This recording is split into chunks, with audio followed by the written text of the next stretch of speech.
Ay mga Papsi, good morning. Mag-seminar si Jazz ngayon ng kumpil. Tama ba? At yun, seminar pala ng First Communion. Kami nag-aantay kami. Ayan si Mr. si Baby Jazz. Say hi. Hello. Madlang tipong mabuhay. At si Memen, dalawa sila. Amen. Diba? Nag-aantay pa kami. Maya-maya pa mag-uumpisa. Nasa simbang pagbuka. Ito na kami sa simbahan dito sa lugar namin. Santo Rosario Chapel. Papsi, hindi po alam ni Paps kung nasaan siya.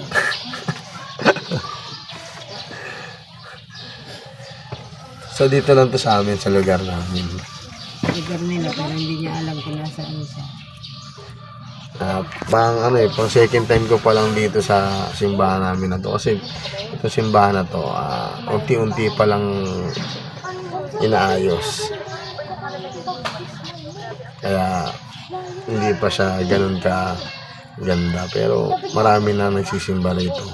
Ang misa rito sa amin every Saturday. Ayan.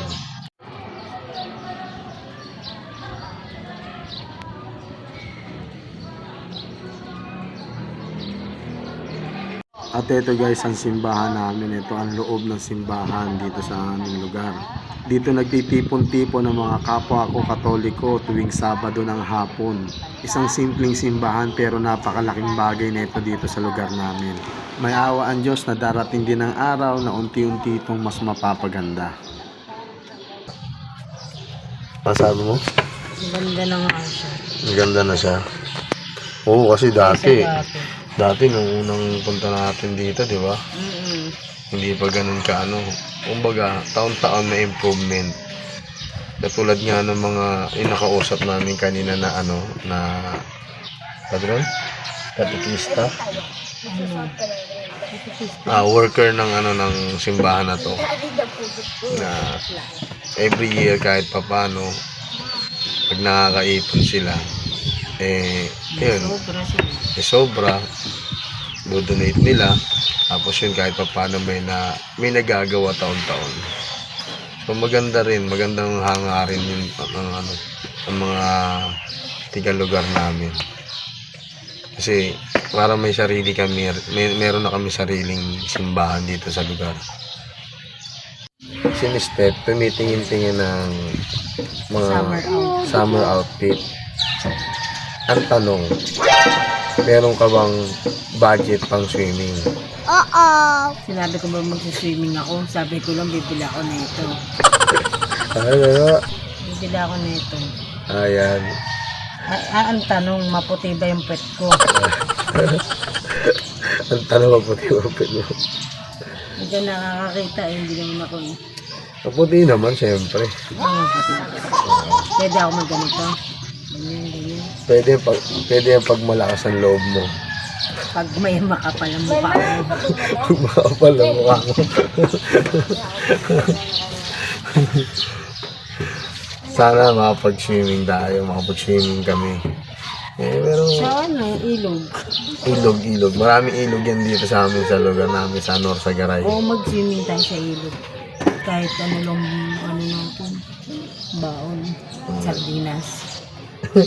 Oo, pwede naman yun, di ba? Sarap yun. Yung mga inihaw na talong. Okra, nilaga. Oo, marami yun. Bango ka ng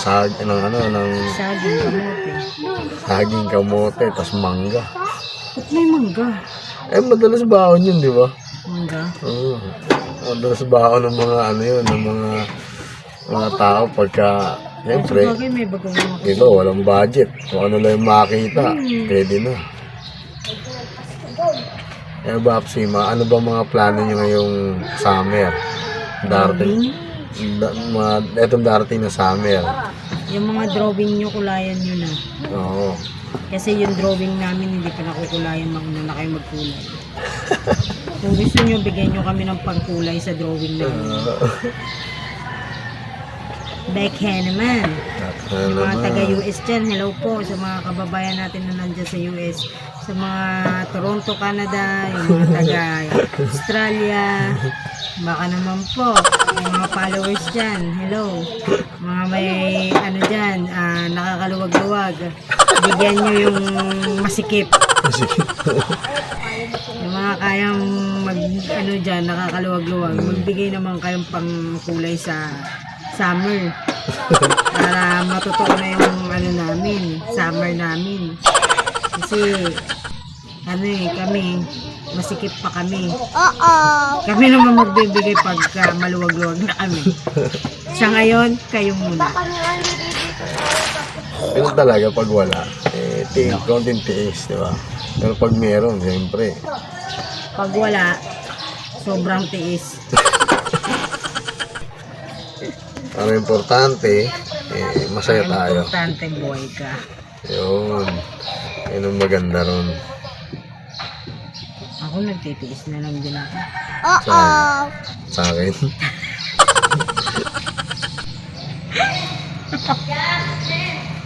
Tawag na kayo, anak. Nawag na sila, guys. Sila. Dalawa lang sila eh. Yung iba hindi dumating.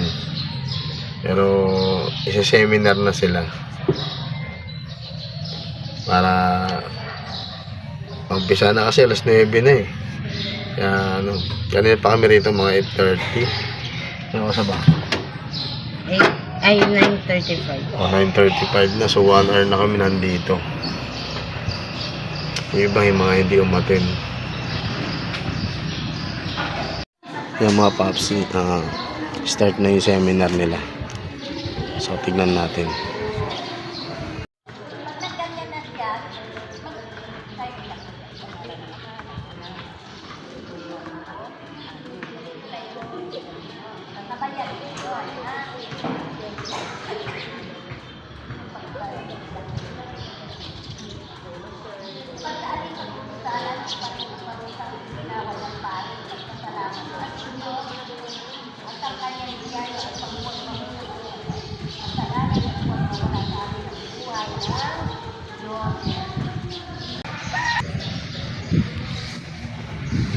Ayun ang balak mo.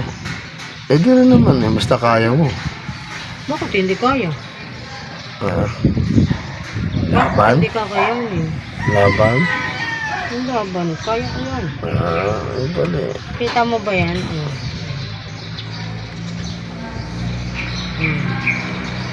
Bakit? Mukha bang hindi ko kaya? Kaya mo yan, alam ko naman kaya mo yan. Ikaw sinaktan ko. May pananakit na kagad. Ayan mga paps, ano yan eh. Masyadong hard masyado. Ano yan, mapanakit.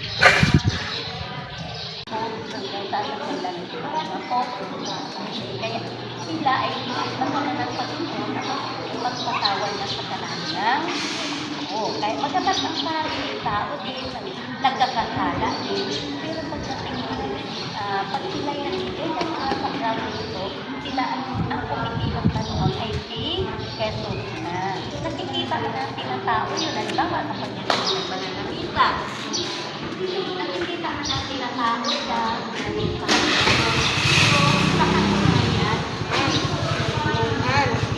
At baka mayroon pa kayong kapitbahay, apurahin nyo na magpa-first communion kasi para pag nagsimba ang bata, para kasama na sila sa pila. Anong edad po ba talaga ang start na ano? Ang Grade first 3 communion? naman, wala namang edad sa first communion. Ayun nga po eh.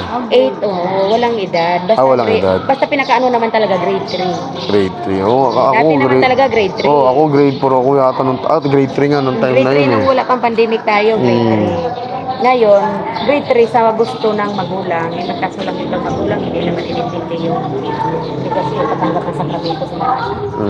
Kaya kailangan siya lang. At saka hindi natin matatapos sa binyag lang. Ilang taon na sila? 11 sa 10. Itong November kasi, bago magpinsa ng Kristong Hari, may kumpil din. Kaso lang, ang kumpil na yung 12 years. 12 years old na po yun. 12 years pataas. Mayroon, ito lang first communion, walang edad kasi pag nagsimba ang mga bata, kailangan matanggap na nila si Jesus. Oo. Kasi di ba minsan gustong-gusto na ng mga bata, kaso lang hindi pa nga pwede. Kaya tinanong ko si Father, pag may grade 3 na gustong-gusto, wala tayong edad sa first communion. Sa kumpi lang tayo may edad. Magkaiba pala yung kumpil at saka Kasi first ang unang communion. pitong sakramento natin. Ang unang sakramento, di ba, binyag. Pangalawa, kumpil. Dati nung walang pandemic, kumpil 7 years old. Tsaka grade 3 nga, yung first communion. Pangatlong sakramento yung pamumpisal. Bago sila magkomunyon, banal na Eucharistia, kumpisal muna. Kasi pangatlong sakramento, kumpisal o pagbabalik loob. Pang-apat, yung Eucharistia. Banal na komunyon o banal na Eucharistia. Nasa 4 pa lang naman sila eh. Kasi yung 5 naman, dasal, pagpapari, pagpapahid ng langis sa may sakit. Kaya mga bata, 4 ka lang. Pero 7 sakramento tayo. Ayun. Ayun. Ibig sabihin, Pag gusto nyo rin magpakasal, mayroon din sa Diyos. Pangalawa, thank you yan, kasalan, may handa naman si Father. Si Father, kami naghanda dun sa likod, sa taas. Si Father na nag-aano sa mga tao. Tapos nasa inyo na yung pag-uwi. Kasama rin ang ninong-ninang doon. Kasi isang ninong, isang ninang doon, kasama sa akyat, sa pagkain. Ang lalakarin nyo lang naman, sinuman. Saka mayroong dulog. Pag linggo, after mas ng 9:30, yung seminar konti, kung ano-ano, kay pag-asawa na. ibig sabihin, yung sa November, pwede na rin siya magkumpil. Pag 12 years old. Kasi 12 na siya nun eh. Di ba? Oo. 11 siya ngayon. Kaya makumpilan mo sila. July 12 na siya, di ba? Pwede na siya sa November magkumpil. Para matanggap na rin niya yung pangalawang sakramento. Tapos natanggap na rin niya yung pangatlo, pang-apat. Kasi Ganun pa rin isa po na yung may siya eh. seminar pa uli sila nun. Opo, mayroon. I-announce naman namin yun sa school. Mayroon pa rin seminar bago magkumpil. Yung seminar yun. Kaya ayun. Kaya hindi tayo nananatili sa first communion. Kasi pagdating ng November, kumpil naman. Kumpil naman. Ganun na lang din natin yun sa Yun pa rin ang November. requirements is baptismal. Baptismal pa rin. Baptismal pa rin. Mayroon ka naman. Xerox lang to, di ba? Apo. Itabi nyo lang yung mga requirements. Thank you po. Baka may magtanong, alam nyo na kung paano ipaliwanag. Kasi hindi naman lahat alam eh. Kaya nga, ang gusto namin, may misa naman dito tuwing Sabado, magtanong sila sa amin. Kasi hindi namin alam kung sino yung wala pa. Ano po yung dadalhin sa 21, yung papel nila na isinulat na kasalanan nila? Yun lang. Tapos, yun lang po. Yun lang. Kasi Wala nandito na. yung requirements sa mga ako. Thank you po. Kasama na rin to picture. Ang picture nito isa lang. Yung luluhod sila na tanggap ng ostya. Okay. Paliwanag din naman yun ni Father na hindi naman siya ostya kung hindi si Jesus na yun. Ano yung tinatanggap natin? Si Jesus. Kaya yun ang inaano namin paliwanag, seminar. Kasi tinuturo ni Father yun. Kapag hindi nasagot ng bata, kami kasi malalagot. Mga katikista. Bakit hindi alam ng bata? Hindi niya ba tinuturo? Kaya nagtuturo kami sa school. Pati yung paano pag nagtanggap, ano ibig sabihin. Yun ang seminar namin. Kasama ang ating magulang kasi kahit naman anong turo namin mga katikista, hindi naman talaga dati tuturuan namin sila. Pagdating naman sa bahay, ang magulang wala rin. Hindi natuturuan, nakakalimutan. Tapos sa pag-aakay ng pagsimba, nawawala din yun. Kaya sabi nga ni Father, kahit anong turo namin kung ang magulang naman, kasi nakikita eh. Kailangan kasi ang number 1 guro ang magulang. Kailangan doon sa kanila makita yung halimbawa na mabuting pag-aasal, lahat. Kaya kailangan talaga, magabayan ang mga anak. Kasi di ba sa panahon ngayon, Opo. pag pinabayaan. Wala lang din na ano eh. Ito na rin papalis ko. So ayan guys, magkaiba ang first communion at compil. Ano yan? May natutunan ka ba? Magkumpisal ka din. Yung mag-umpisal ka. Ito. Dapat ito. Bakit naman ako? Masalanan ba ako? Kasalanan mo ako. Kasalanan ba ikaw? Ako yung pinakamalaki mong kasalanan. Ayan guys. Ako yung pinakamalaki mong kasalanan. Grade 3 hanggang 11 years old pwede na mag first communion at ang compil 12 years old pataas. So paano yan? Ano raw? Pwede ka naman magpakasal.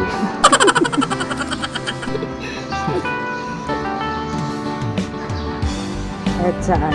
Headsa. Pag-usapan natin yun.